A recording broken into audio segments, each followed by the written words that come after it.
It's week 16. The number one stack on DraftKings is in this game. We're going to walk through Cowboys Dolphins and build a lineup at the end. This game has a lot of pulling threads in it. Obviously, you have this thing like the Cowboys now, they on the road as an underdog. They're 0-3. They've been outscored by 19.3 points per game in those games. When the Cowboys fail, they know how to fail. Like, they don't half step us. Like, Yep. They're just getting blown out. It's all good. Yeah. Perfect. They absolutely crater. And then we have the Dolphins have only played 3 teams with a winning record this season. That's 29th in the NFL, and they're 0-3 in those games. So, like, we're gonna get like an answer, right? Like something is gonna break. Both things can happen in this one. Yes. Yeah. Yeah. So we've got kind of that happening. And then we have the Cowboys also, like, what was real about last week? I mean, up until last week, they were a relatively like solid run defense, and they just get the ball crammed down their throat. Not only did they, give up a season high 266 rushing yards, the Bills had the lowest dropback rate for any team in an NFL game this season. Like, they didn't even try. They were like, we don't even have to pass. Like, who cares? And that is absolutely wild. And Mike McDaniel was probably seeing that game like, yeah, I can scheme up some run stuff then. Yeah. But then you look at the state of this Dolphins offensive line, right? And this Dolphins offensive line is just that they're down bad. They're missing starters everywhere. And Mike McDaniel, last week, how am I going to combat just this loss? Like, we have no offensive linemen. Literally, we're down to 1 starter from the start of the season. And they said, well, we just won't have Tua have the football in his hands. I mean, Tua threw the ball 2.1 seconds last week, fastest rate per throw. 70% of his passes were out of his hand within 2.5 seconds, the highest rate of week 15. And that actually matters here because we joked about it and said, like, oh, the Bills didn't have to throw. But Josh Allen, when he did throw, he was still pressured on 47% of his dropbacks. He only had 19 dropbacks, and the Cowboys still were able to get to him every time. So it's going to be interesting to see, what kind of prevails here. Because the other kind of wrinkle here is the Miami offensive line, where we saw the impact of it, was in the run game last week. Raheem Mostert got there with 2 touchdowns, his 20th touchdowns of the season. He is now tied for 3rd all time for 20 touchdowns in a season for an undrafted player. That ties Austin Eckler from 2 years ago, and Priest Holmes has the only 2 seasons higher. He is tied with Christian McCaffrey with 20 offensive touchdowns, the league lead, and his 20 touchdowns are now behind only John Riggins for the most touchdowns in a season for a player 31 years or older. But there was no rushing efficiency to be had last week, and it's because of this offensive line. Raheem Mostert only averaged 0.47 yards before contact per carry on Sunday. It was the 2nd lowest rate in a game this season. So are the Dolphins just going to be able to line up and run the football like the Buffalo Bills did, whose offensive line is healthy and intact? There's kind of like those pulling nature here of like, all right, well, what's going to win out this week? Those are all things up in the air. We don't know. Also, when you look at the player that was kind of getting over on the Dallas Cowboys, James Cook, the player that kind of has the most overlap to that ability is Devon Achane. Right. Like, so does Devon Achane become kind of a guy? Does Mike McDaniel look and see the success that James Cook had and say, all right, I have a player that can do similar things in Devon Achane. Am I going to get him involved? Because the last 2 weeks since Devon Achane's come back, he's been kind of more like an ancillary receiver than a true like 1A, 1B situation that we had earlier in the year. Mostert has outtouched Devon Achane 30-19 the past 2 weeks. And outside of the 4th quarter, he's outtouched him 27-14. Achane's run 35 pass routes, but he's out-targeted Mostert 12-3. In those games. So it's going to be really interesting to see what wins out. I mean, I think a lot of gamers want to say, all right, James Cook did this to the Dallas Cowboys and maybe go for Mostert, but Achane might have the most overlap, but it's a lot of guesswork that we're surrounding this game. The other thing we didn't talk about because we just led into this game is this is another game that has passed the letdown, and also you cannot onslaught this game. Like everyone is too expensive on this slate to jam in to build a full lineup. I am very curious to see what type of lineup we could even build at the end of this thing.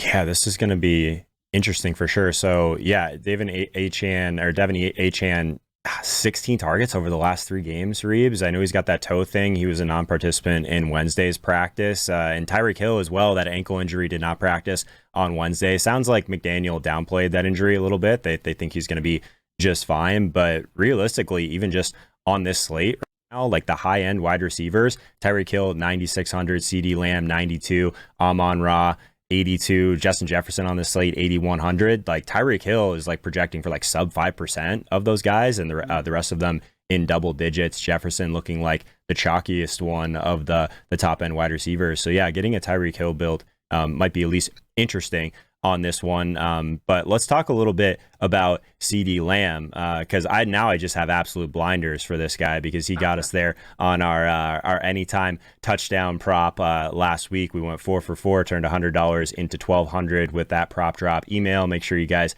get in on that. There's a link in the description. Also, these videos going out on Instagram now, but we were looking pretty good on this. 3 for 3, like very early. We got the Allen, Debo, and Cooper Kupp touchdowns, and CD Lamb just staring at us with nothing, and then scores like on that last drive was just unbelievable to clutch that for us. Everyone's screaming on Twitter like, why are the starters in? Why, like, just pull them. It was like, yeah, it made no sense, but we appreciated it. And so now I'm just going to play CD Lamb the rest of the year. Talk me out of that one, I guess.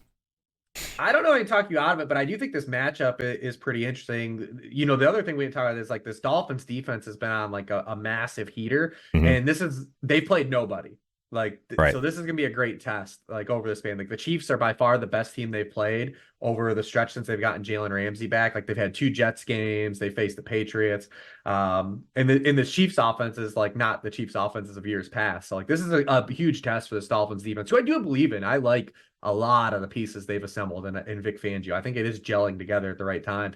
And last week, for the first time, where Jalen Ramsey asked Vic Fangio to shadow Garrett Wilson. And he shadowed him on the outside. None of Garrett Wilson's catches came in the coverage of Jalen Ramsey. So the real question is, does he do that again? Does he ask to coverage CeeDee Lamb? And if he does he follow him inside the slot where CeeDee Lamb plays 49% of his snaps? Because Jalen Ramsey's played just 5 snaps in the slot this entire season. We know he can, though, because his last couple of years with the Rams, he played like that star position, like almost like that inside slot, like linebacker-ish type position in that Rams defense. So we know he can. But that's a variable that we don't know coming in, right? Like, it's just another thing in this game. But since the Week 7 bye, CeeDee Lamb leads all wide receivers in targets and catches per game. Only Tyreek Hill's averaging more yards per game than CeeDee Lamb over that span.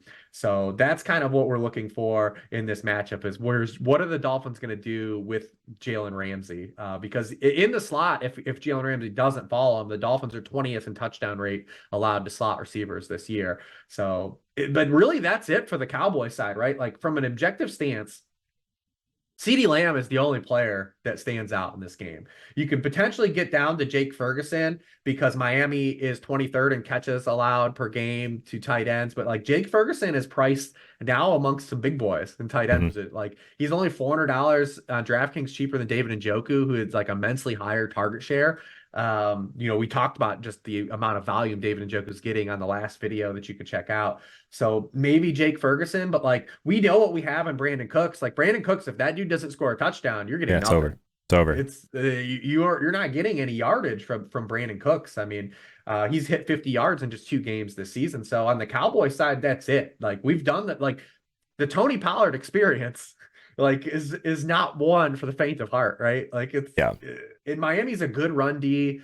So again, like, building around this game is interesting. I think probably, like you said, Tyreek Hill, if he's going to be sub 5% or single digit ownership against an aggressive Dallas defense, right? Dallas, we'll see how much man coverage they end up playing in this game, because Miami's football players are just faster than your football players. True. Tyreek's only run 81 pass routes this season against man coverage. But when he has 4.8 yards per route run, 19.6 yards per catch, 4 of his touchdowns have come against man coverage. So I definitely will be interested in Tyreek Hill if he plays, especially in tournaments, a larger field stuff, because of his projected ownership. And people will just play Tyreek anyways. But I think the most popular way people are going to build this game is through Dak Prescott, through CeeDee Lamb, maybe run back Devin Achane or a Miami running back. But maybe we just try to force the other issue and we do like a Tua Tyreek team. We could, yeah. I'm just looking at some of the PrizePicks stuff. Was hoping that there'd be a little bit more up for Tyreek Hill. The only thing they have up right now is his touchdown prop. Yeah, so he hasn't been cleared. Right, so we'll see if he's for sure in. If you are going to pair one of these PrizePicks that we've talked through on some of the other videos and today, make sure you take advantage of this free square. If we get Kevin Durant over a 0.5 point on Christmas Day, you win. So use code HOLKA, get your free $100 bet and take advantage of those promos. They definitely don't happen every single week. So let's go ahead and build a lineup for this one, Reeb. So I guess where do you want to start? Do you think that the Tua angle to this makes sense? Yeah, I think so. Because Tua's a guy that he hasn't necessarily really gotten there for fantasy. Obviously, he only has one QB1 scoring game his past 6 games, and it's against the Commanders. Like a really objectively strong spot. He's playing a lot better real football than fantasy football right now. So, I mean, I just don't think I think out of the 2 quarterbacks, Dak's going to have a more popular build through him than Tua will. Yeah, I would agree. We'll treat this as like a larger field type of thing.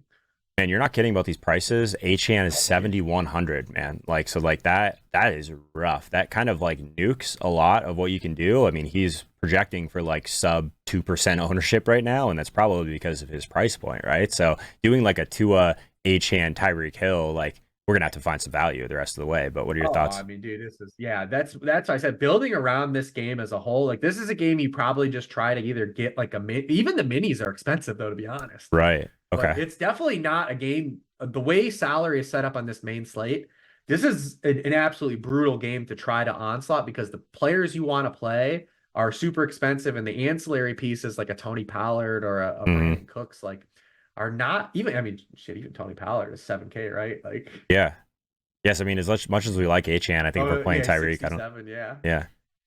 I did put Bears defense in there. They're kind of the cheapest one as a placeholder that we were looking at, so 2,800 for them.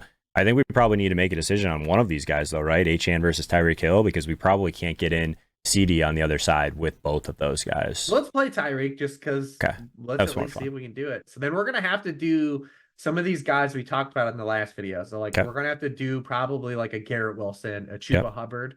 I like that. Probably even a Jameson Williams, right? I think you have to give us at least some flexibility here. So we talked about Jameson Williams on the last video. 3,700 in the dome this time of year is definitely nice. So I'll be there in a turf suite. Shout out to me, first time ever. 3,700 for JMO in this one. 4,866 the rest of the way for a running back, tight end, and a flex. Oh God, it's not great. It's not great. So like I think we probably have to pick another one of those running backs in that tier, right? So if we are playing JMO, we still could potentially get in Ty Chandler. Like a Ty Chandler mini. I think that's going to be a popular route, but I don't know. Do you think the JMO is one of those ones that gets steamed up at 3,700? You would think so, right? A bigger play type of guy, but that helps with salary. Especially we've seen like the lineups we tried to build, like there's just nobody down there right now. Maybe we get another guy that opens up, but it's him and Parker Washington. And if you're asking if I'm going to play Jameson Williams or Parker Washington, like I'm going to take a guy that can maybe score a 60-yard touchdown. 100%. 100%. We talked about a couple tight ends on the last video. We talked about McBride and Njoku, both on the little bit more expensive side. Is there anyone that's a little bit cheaper this week? I think just like looking at it, maybe Chig at 3,100 would make some sense. I don't think that gets us up to DK Metcalf as a mini, but anyone else a tight end that you like? Yeah, it's gross down there. You have K-Dot and then Okonkwo, and kind of like the glue guys, right? Like just guys are going to be on the field. Right. But it doesn't. Yeah, it doesn't get us to like a realistically like a really strong mini stack unless we liked Tyler Lockett. But I think Chig is at least okay at 3,100. Unless there's another value guy and we can get up to Njoku and Ingram, I'm open to whatever you think here. No, and that only really gets us to like a 5,900 tight end because like McBride ends up being the best flex. True. Right? Yeah, that's true. We could get in. Yeah, Hawkinson's up there, 5,800. Yeah, McBride or Njoku again at the double tight end. Man, this feels like this is the week that like they're almost forcing you to do that though. If you want to get in a premium Miami stack and still get a decent amount of running back volume, you're kind of backed into some of these cheaper flex options. But I think what's different now versus other years, that those two tight ends are better than the wide receivers. I was just going to say that because I think in the past, the reason that we have this discussion and the reason that we like tend not to play tight ends in the flex is because we get some of these cheaper wide receivers, but now these cheaper wide receivers are like 4,800, right? They're not 3,700 typically, which is why I think JMO makes some sense here. So yeah, like in that range, I think it is like it is Chig at 3,100 essentially that you're deciding between some of these like really thin wide receivers. So I think this works. 600 on the table. So if you wanted to move up at defense, you could absolutely get in Jets at That's a 3,100. great example of how this game is a restrictor plate on building. Yeah. We weren't even really able to get anyone from Dallas on this because we're not really that interested in anyone outside of the expensive guys on Dallas, right? So we basically just got our premium single with Tua and Tyreek to bring us to the promised land here. We're hoping that because listen, they've got now, Tyreek lost the game, so they've got to make up ground if he's able to play at that's true capacity. We are almost to the narrative part of the year. 153 yards per game to get Calvin Johnson.